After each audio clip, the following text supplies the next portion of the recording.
think most companies I'm meeting, when I'm showing them the 10 principles of the Global Compact that deals with environment, human rights, labor, bribery and corruption, when they see these 10 principles, they say, but that's obvious. Any company has to follow these 10 principles.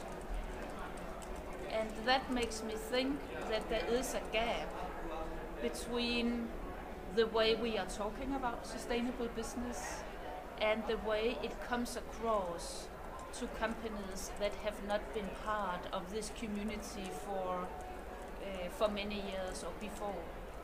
So I think there is a huge potential in being able to tell the story of how sustainable business is also good business, how sustainability and business completely complement each other, and why it's important that business is seen as a force for good. In the traditions of democracy, respect for the individual, collectivity, the stakeholder notion. So I think it has been relatively easy for the Scandinavian companies to pick up this whole agenda back to when Brundtland was heading the commission and came out with her wonderful report many years ago. But I also want to say a little word of caution to the Scandinavian companies about maybe taking care not to be a little bit, like the fat, lazy cat that thinks that, Scandinavian companies are by nature very sustainable and that this status is guaranteed. In my new position, I see many great companies from Latin America, from Asia, from many regions of the world that are really hungry to understand how they can innovate and improve their business from taking a more sustainable perspective. And I think some of these companies are very fast and very ambitious in a way that I think should worry the Scandinavian companies a bit. If you are not out there all the time smelling what is now going on, what is my next move, what's the sustainability agenda we are going to put on management table next week, then you might be at risk of losing your leadership. I think many of our readers are curious knowing a bit more about you. And I read that you had worked with integrating sustainability at Novo Nordisk, for example. This is a big challenge for a lot of our readers, to integrate sustainability into the business model and to get the management to listen. Yes. How did you go about? Well, I have been working with the sustainability agenda for more than 25 years. I was working both in the Novozymes company and in the Novo Nordisk company. And for the last 13 years, I was a member of executive management in Novo Nordisk, which were the 5 people, including the CEO, who were leading the company. And we basically grew the company together over 10 years to become number 6 on the list of the largest healthcare companies in the world in terms of market cap. And I believe we did that in a combination of understanding the market very well, running the business very efficiently, and integrating sustainability into the heart of the business. And how did you do that? How did you integrate sustainability into the core business? Well, I think integrating into the core of business for any company means that you start by building the sustainability agenda, maybe the 10 principles of Compact, into the values of the company, into the mission statement. Then you build it right into the core of the business strategy and relates the sustainability agenda to how you develop your new products, how you put them on the markets, how it can be part of innovation and giving your customer products that satisfy their needs even more. Then I think there are also a number of internal processes where you have to integrate the sustainability agenda, and that would be right from making it important elements in the remuneration and bonus system for top management and for employees. It would need to be part of all the training programs that you are running. It would have to be integrated in the way you do human resources, in the way you do investor relations, in the way your legal work and your research and development is set up.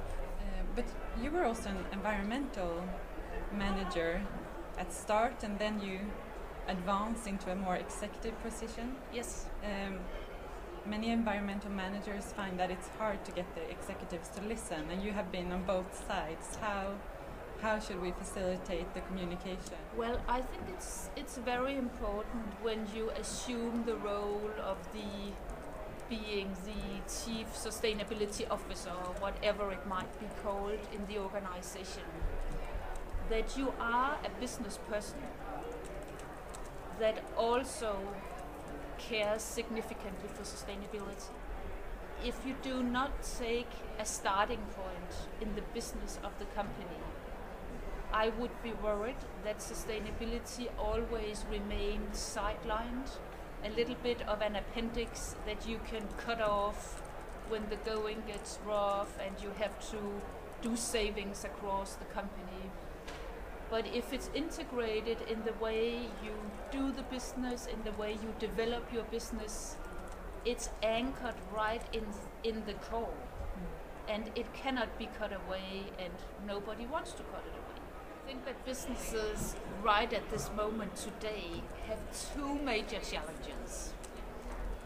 First of all, that we have a solid, robust, predictable climate agreement here at the COP21 that can be a clear signals to the markets about where the energy priorities are going to head in the future. I think another key priority, and as part of that, that's the new Sustainable Development Goals that were adopted by the UN and all the global heads only in September.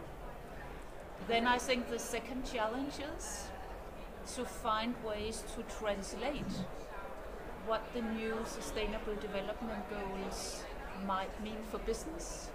And in my mind, they should be a platform for innovation and new growth.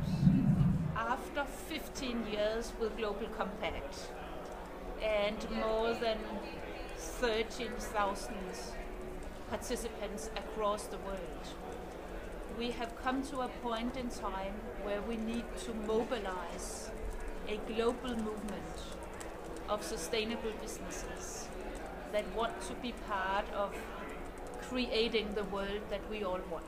And so to succeed in creating such a movement, we would need to go out and make a lot of companies interested that are not part of the movement today.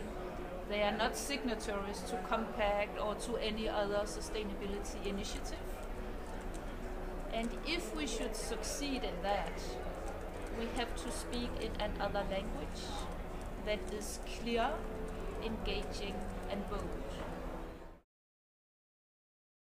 Oh, well, the integrity issue is very important at the Global Compact.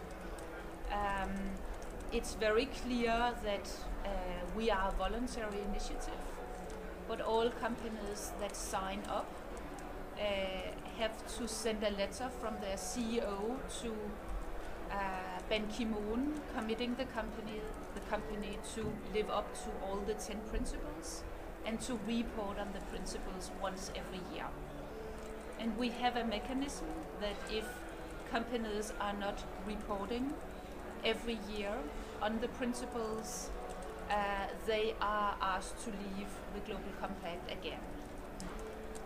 We also have examples where companies are approached and asked to maybe take a little bit of a break before they come back if we evaluate that they have significant problems with living up to the 10 principles.